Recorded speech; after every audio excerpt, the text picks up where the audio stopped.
Renungan kita, berilah keadilan kepada orang lemah dan anak yatim, belalah orang sengsara dan orang kekurangan. Luputkan mereka, luputkan orang lemah dan miskin, lepaskan mereka dari tangan orang fasik. Saudara-saudara seiman, saudara-saudara lintas iman, saudara-saudara lintas agama, saudara-saudara seagama dan sebangsa dan setanah air, dan saudara-saudara dalam kemanusiaan. Cerita panjang tentang Mazmur 82 dengan latar ada semacam persidangan ilahi. Tentu saja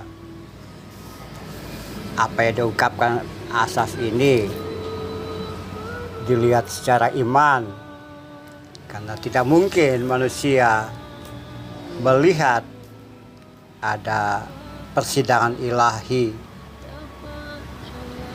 di suatu tempat tertentu dan terlihat dengan mata manusia biasa. Tentu saja Asaf melihat dengan keyakinan iman bahwa ada semacam persidangan ilahi, dan dalam persidangan itu memutuskan bahwa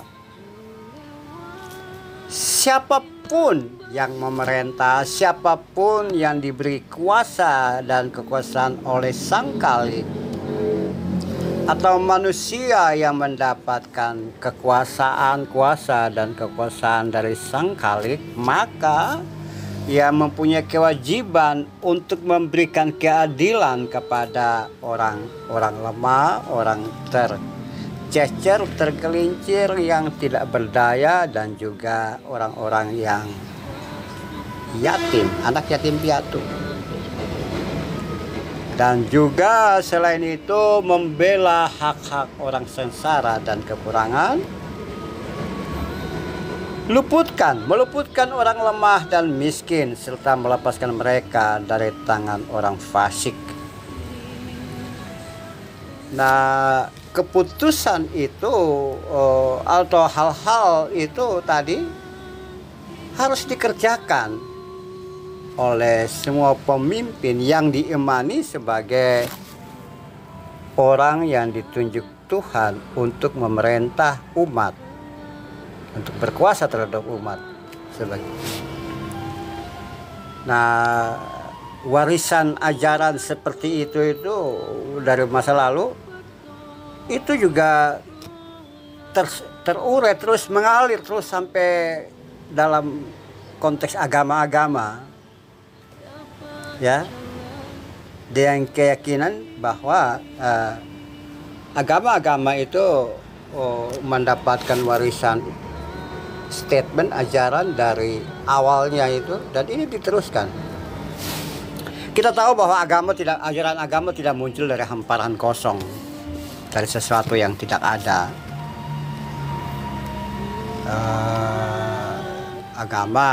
Ajaran agama tentu saja muncul dari suatu tradisi lisan, tuturan, atau satu konteks yang sebelumnya sudah ada, kemudian diurai, ditata ulang, disistematikan menjadi ajaran agama. Nah, termasuk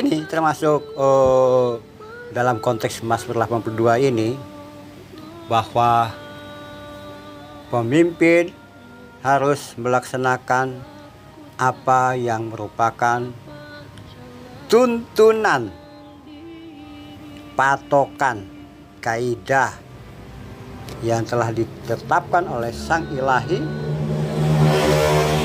dan itu diperkuat dengan teks-teks keagamaan dan dikerjakan.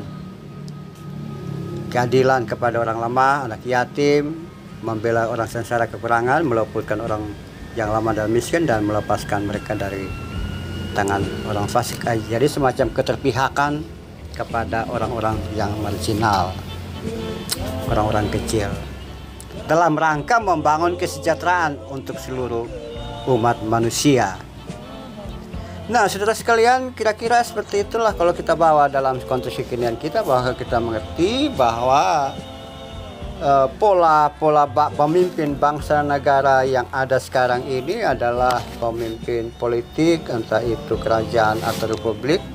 Semuanya mengalir dari satu proses yang dulu sudah pernah ada, yang dibungkus oleh agama-agama sesuai dengan konteks mereka, konteks siapa umat dan hubungannya dengan Tuhan. Namun ketika kita melepaskan aksesoris ilahi dari warisan tadi, maka kita bertemu bahwa ini adalah semacam statement kebangsaan, tanggung jawab moral ya, yang umum, general, yang patut dikerjakan oleh seorang pemimpin di dalam interaksi dengan masyarakat, di dalam memerintah umat. Paling tidak ada 4 hal yang kita temukan, bahwa keadilan, kemudian membela orang, berpihak pada orang yang tidak mampu, kekurangan, miskin, dan juga meluputkan mereka dan melepaskan dari tangan orang sakit. Intinya bahwa orang-orang yang termarginal, terpinggirkan, yang tak berdaya ini mencapai satu titik perbaikan dan juga mencapai kesejahteraan sosial. Harkat diri mereka terangkat karena kerja dan karya pemimpin yang direstui oleh Tuhan, yang dipilih oleh rakyat. Itu kalau pemimpin. Lalu bagaimana dengan Anda dan saya sebagai pemimpin dalam konteks yang lebih kecil, dalam keluarga, pendidikan, pekerjaan, komunitas, organisasi? Tentu saja kita bisa seperti itu jika dalam artian kita mempunyai keterpihakan kepada orang yang lemah, orang yang dilupakan, orang yang kecil. Kita melakukan sesuatu dengan tata aturan organisasi dengan baik, atau kita melakukan banyak hal dalam rangka menunjukkan kesetiakawanan sosial kita kepada mereka yang kurang beruntung. Ya, itu ciri khas. Entah itu melalui bidang amal, bantuan, diakonia, atau kegiatan bantuan sosial, bakti sosial, atau apapun itu, termasuk advokasi publik.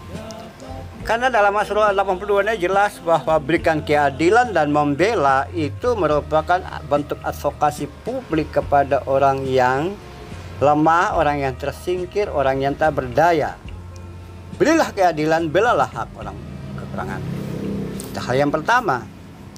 Advokasi publik ini bisa dengan percakapan, negosiasi, atau berdiri paling depan ketika orang lemah, tertindas, atau tercecer, atau mau disingkirkan. Yang kedua, dalam masalah 82 ini jelas bahwa luputkan dan lepaskan mereka dari tangan orang fasik, termasuk memberikan bantuan, membuka jalan agar orang-orang kecil itu bisa memperbaiki kualitas hidup dan kehidupan, dan juga bagaimana membuat mereka atau memiliki rasa aman. Jelas bahwa rasa aman ini mereka mampu aktualisasi diri dengan baik dan benar. Jadi saya bungkus Mazmur 82 ini ke dalam satu konsep bahwa orang-orang atau kita sekalian harus berupaya untuk melakukan apa-apa yang disebut advokasi terhadap yang lemah, memberikan rasa aman, dan juga memperjuangkan hak-hak kemanusiaan orang-orang tersebut. Anda bisa? Ya pasti bisa, itu aja. Hanya dengan kata-kata, hanya dengan perjuangan. Tidak perlu yang menjadi organisasi besar atau lembaga hukum atau apapun. Tapi kita tampil melalui kata-kata, melalui tampilan diri, melalui tangan kerja dan karya kita atau membuka jalan bagi mereka pun itu sudah merupakan menjalankan apa yang Tuhan mau dari hidup dan kehidupan kita. Kita tunduk kepala. Tuhan, ternyata kami sekali lagi diberi pencerahan tentang bagaimana berpihak kepada orang-orang kekurangan, orang yang tersingkir, orang-orang yang dilupakan. Tuhan, jadikan kami sebagai alat-Mu di muka bumi ini yang membela yang orang-orang tersingkir, berpihak kepada mereka yang kekurangan, dan juga kami mampu meluputkan mereka, memberikan rasa aman. Terima kasih Tuhan, kepadamu kami berdoa dan menyembah. Amin.